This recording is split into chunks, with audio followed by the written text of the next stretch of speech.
Bonjour à tous et à toutes. Aujourd'hui, je reviens avec une vidéo sur le transit de Jupiter Gémeaux.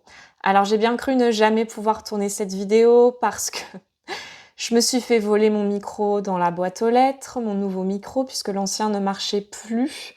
Donc la joie des grandes villes, on adore.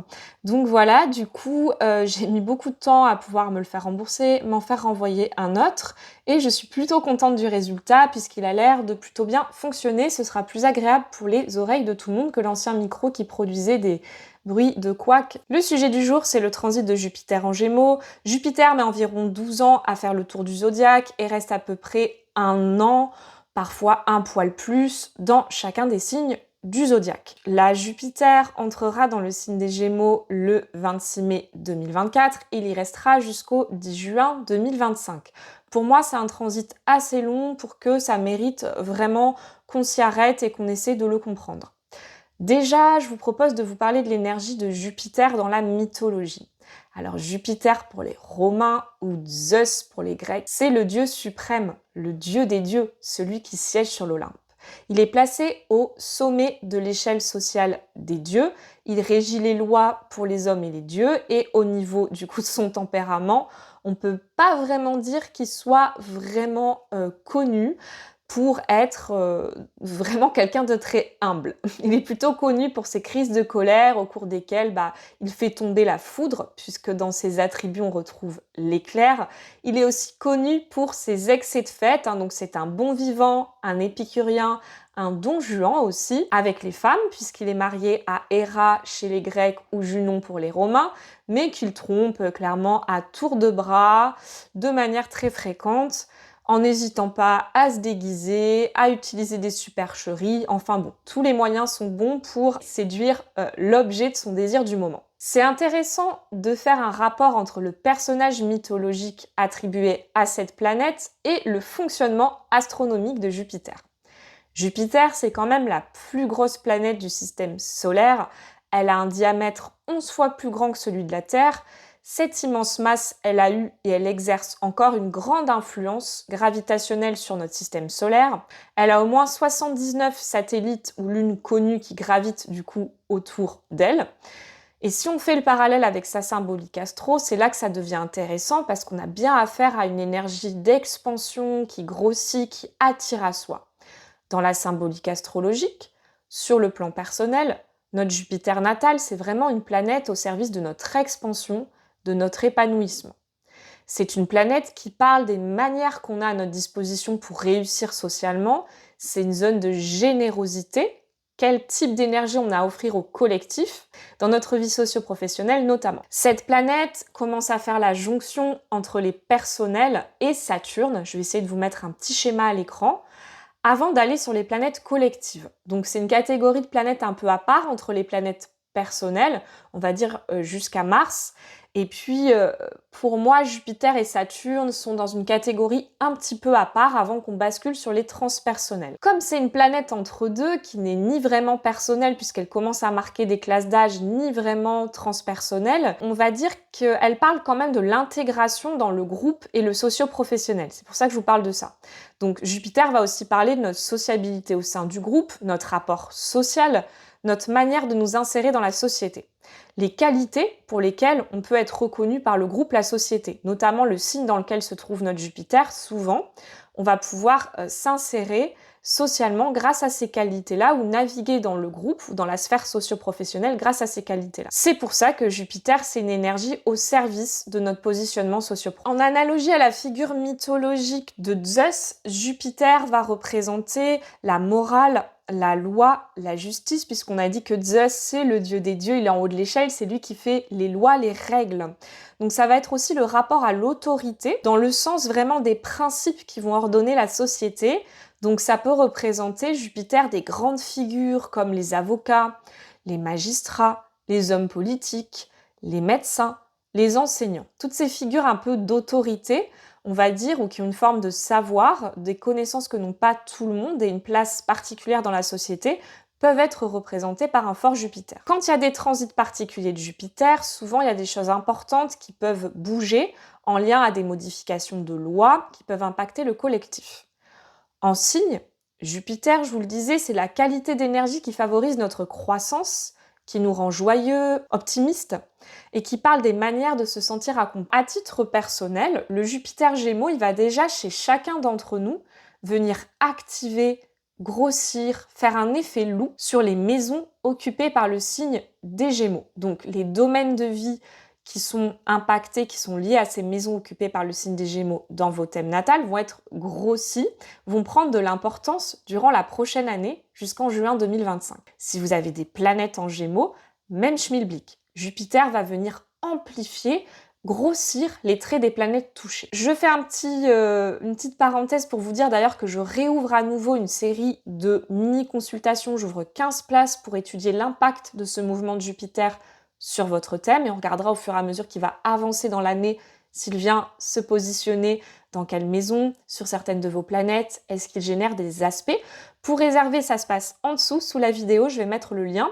Et j'ai vraiment simplifié depuis le début de l'année, le paiement, la prise de rendez-vous se font directement sur mon site pour simplifier le processus pour vous et pour moi. Donc fin de la parenthèse. Jupiter, c'est une planète de chance, d'optimisme, d'expansion qui invite vraiment à saisir les opportunités que la vie nous présente. Donc, elle peut aussi bien venir booster les planètes qu'elle touche dans notre thème, ou les maisons, mais comme Jupiter, c'est parfois une énergie d'excès, et ben parfois Jupiter, en venant passer sur nos planètes, va aussi grossir les excès de ces placements planétaires, bien entendu. Ou s'il y a déjà des aspects de tension, ça va venir grossir, nous montrer cet aspect de tension, le grossir à la loupe. Ou venir réveiller le côté excessif des planètes touchées, si elles sont déjà un peu excessives au natal, si elles ont déjà des carrés justement à Jupiter ou ce genre de choses. Au niveau collectif, on passe donc d'un Jupiter taureau, qui était donc un Jupiter de terre, qui était en taureau depuis la mi-mai 2023, avec lequel, pour moi, les opportunités arrivent plutôt par des efforts concrets, des actions concrètes et qui peut aussi s'épanouir dans une forme de lenteur, qui a besoin d'un fort ancrage, d'une reliance à la matière, à la terre. Un Jupiter Gémeaux, qui est un signe aérien, donc on a un changement de décor total pour la planète. Le Jupiter Gémeaux, pour moi, c'est un diffuseur de connaissances, de savoir par excellence. Il cherche vraiment à communiquer, à échanger avec le maximum de personnes, à récolter beaucoup d'informations. C'est un Jupiter sociable qui va aimer sauter d'une rencontre à l'autre. Et il y a vraiment une base de tolérance. Dans l'énergie Gémeaux, c'est vraiment l'éternel enfant ado du zodiaque. Le Gémeaux, il va aborder l'autre en disant vraiment « Ok, vas-y, qu'est-ce que tu as à me raconter ?» Il est adaptable, il est ouvert d'esprit. Il reste pas forcément campé sur sa vérité ou sur ses positions, ce qui serait un peu l'écueil du signe d'en face, le Sagittaire. Le Gémeaux, pour moi, il est dans un esprit d'ouverture et de tolérance à l'autre. Et donc c'est ça que l'on va devoir cultiver pour générer de l'abondance. Le Jupiter Gémeaux nous invite à aborder l'autre avec légèreté, ouverture d'esprit, adaptabilité aux points de vue différents. Et on va peut-être aussi observer l'envie dans nos vies, chacun et chacune, de se créer de nouvelles opportunités de rencontres, de rentrer peut-être dans des nouveaux canaux, réseaux de discussion. Parce que ce Jupiter, il peut réveiller une soif d'apprendre, vous voyez, dans le côté éternel adolescent, c'est on découvre la vie, on découvre tous les possibles, et il y a vraiment une forte curiosité intellectuelle dans ce placement planétaire. Peut-être que vous allez avoir envie de vous former, de vous renseigner, d'acquérir de nouvelles connaissances. Il y a un vent de fraîcheur comme ça qui peut donner envie d'être en mouvement dans les relations, d'être stimulé intellectuellement dans le quotidien. Vous voyez, que ça bouge, qu'il y ait comme ça de la nouveauté. Le risque de cette position jupitérienne, bien sûr, puisqu'avec tout bon Jupiter vient son lot d'excès, c'est la dispersion. Le papillonnage relationnel, par exemple. Avoir plein de relations superficielles, mais n'en approfondir aucune. Ce qui, parfois, chez le signe des Gémeaux qui est très aérien, peut cacher une peur de l'engagement. On préfère rester en superficie, parce que quand on est en superficie, on n'atteint pas un certain degré de profondeur, on ne rentre pas dans un certain degré d'intimité, qui rimerait avec vulnérabilité finalement. Ce Jupiter, il doit aussi veiller à la dispersion tout court.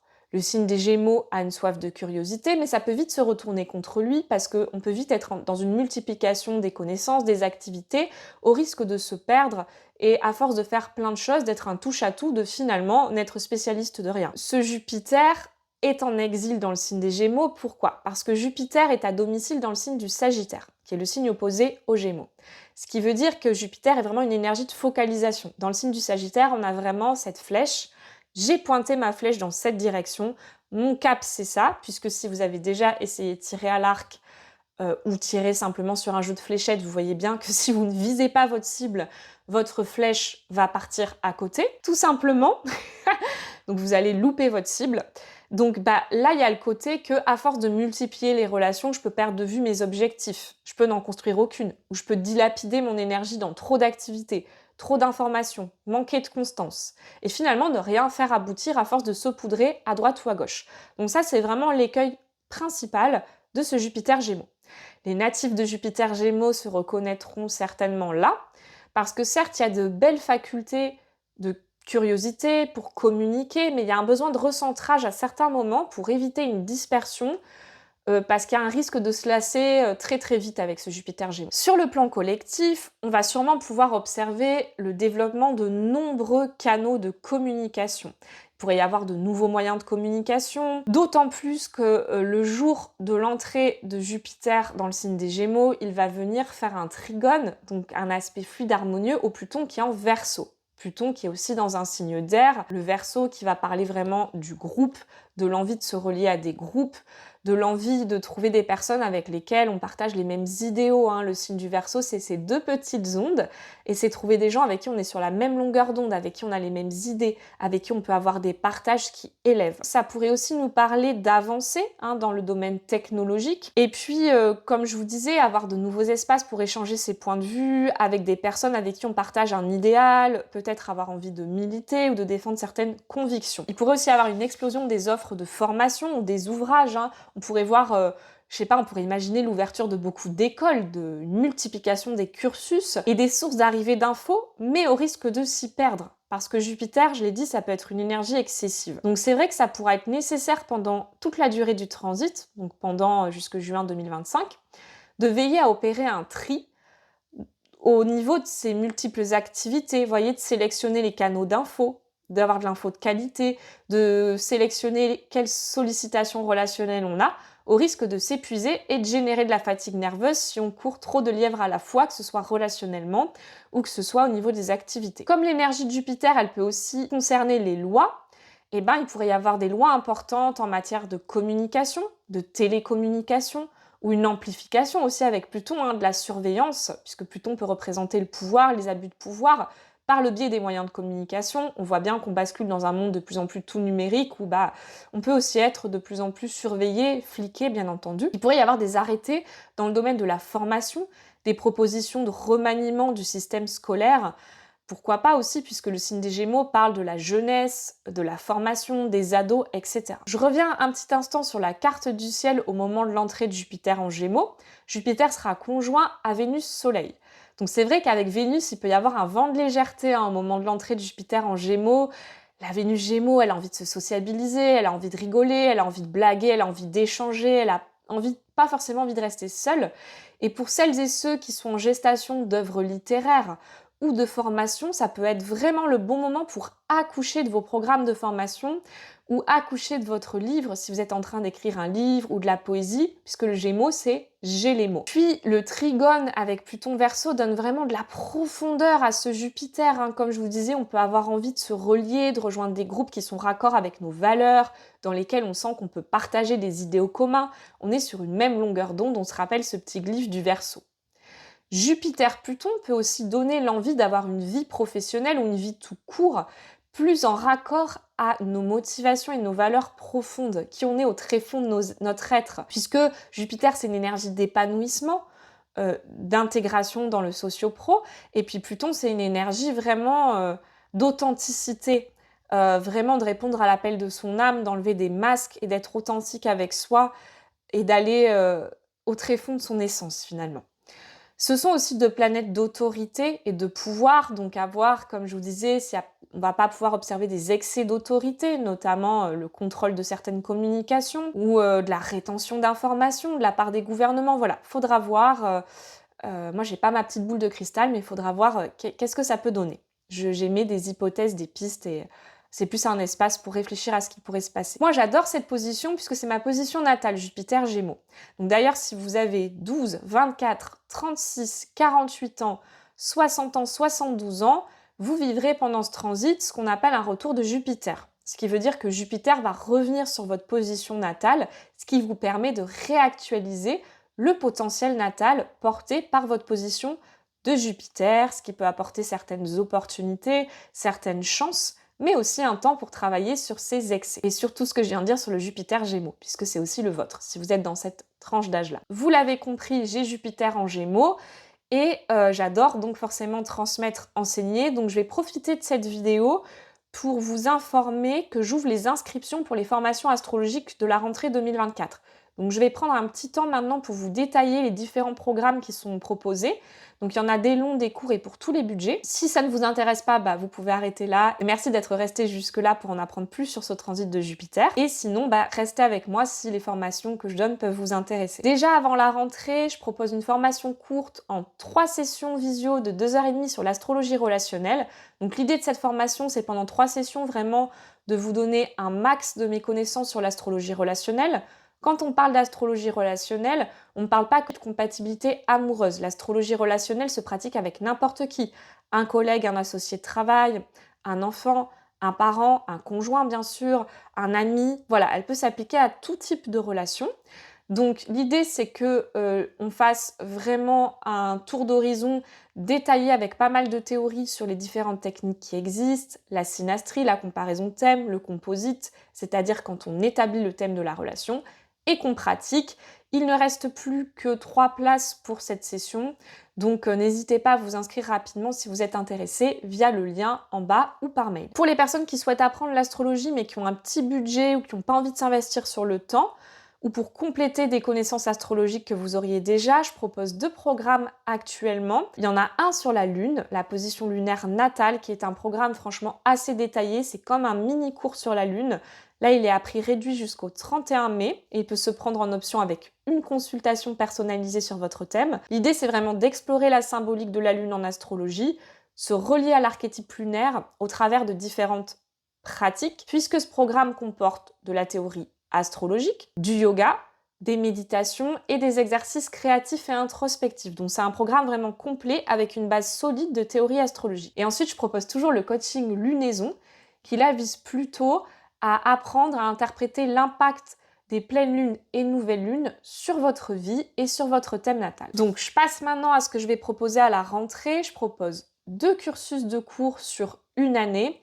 Le premier, c'est une formation d'astrologie débutant bien complète sur 9 mois, qui est proposée en 2 formats, soit tout en visio et en distanciel, soit il y a une option hybride avec une partie de théorie en vidéo visio et une partie rencontre, une fois par mois sur Bordeaux. Les cours commenceront en septembre et c'est vraiment une année pour ancrer de manière solide, structurée, les bases de l'astrologie et les maîtriser. Donc vraiment la symbolique des signes, des maisons, des planètes, des aspects majeurs et apprendre à décrypter votre thème sous l'angle des planètes personnelles et celui des autres, puisqu'on fera pas mal de pratiques pendant les rencontres, qu'elles soient en visio ou en présentiel. Donc cette formation, elle comporte de la théorie en vidéo, des documents PDF à télécharger qui récapitulent les connaissances, des quiz aussi, pour tester vos connaissances de manière ludique, sur une plateforme de formation en ligne, et puis des rencontres où on pratique et où vous pouvez poser toutes vos questions théoriques. Souvent, ce qui manque dans les formations d'astro, c'est la pratique. La pratique ne s'apprend pas dans les livres, elle s'apprend vraiment pour moi en pratiquant sous la supervision d'un astrologue ou de quelqu'un qui a de très bonnes connaissances en astrologie. Il y a un tarif Early Bird pour tous ceux qui s'inscrivent d'ici le 15 juillet. Je propose aussi un deuxième cursus très complet également, pour les niveaux intermédiaires autour de l'astrologie karmique. Cette formation est accessible soit à ceux qui ont déjà fait la première année de cours avec moi, soit bien sûr à des personnes qui maîtrisent déjà les bases du langage astrologique, auquel cas on peut faire un entretien préalable pour que je vérifie juste quelle base de connaissances vous avez pour que vous ne soyez pas perdu. Et l'idée, c'est vraiment de cette année rentrer en profondeur dans le thème natal en apprenant notamment à détecter les blessures de l'âme, les défis karmiques et comment le natif peut les transcender. C'est une formation sur 10 mois avec des éléments théoriques. Et puis l'idée à la fin de l'année, c'est de pouvoir appréhender un thème natal dans sa globalité et de dessiner le chemin de destinée de la personne et ses grands dons, talents, etc. Quels vont être ses grands défis et des clés de résolution pour dépasser ses blessures. Donc là aussi, il y a un prix réduit pour toute inscription avant le 15 juillet. Et je proposerai également à la rentrée un module court d'approfondissement sur 5 sessions pour apprendre à naviguer et à analyser ces transits et à les interpréter dans votre thème. C'est pas terminé.